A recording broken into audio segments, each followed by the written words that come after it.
guys, what's up? Welcome back po sa aking channel sa PINOY KA-TUBO TV. So, kumusta po kayo? So, sana nasa mabuting kalagayan po tayo ngayon. So, naalala nyo guys yung video natin, yung last video natin.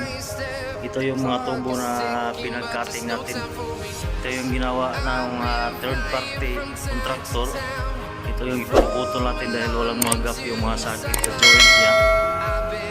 Tapos hindi nakanainte yung mga butas ng plants. Yung plants niya hindi nakanainte.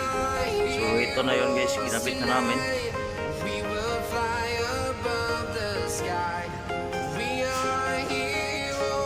Mabit tayo guys. So 90% na, almost done na siya. So lang tayo sa commissioning ito, pero hindi pa ito nalagyan ng mga original gasket, permanent na gasket. Temporary lang muna itong nilagyan namin para hindi pa ito totally final.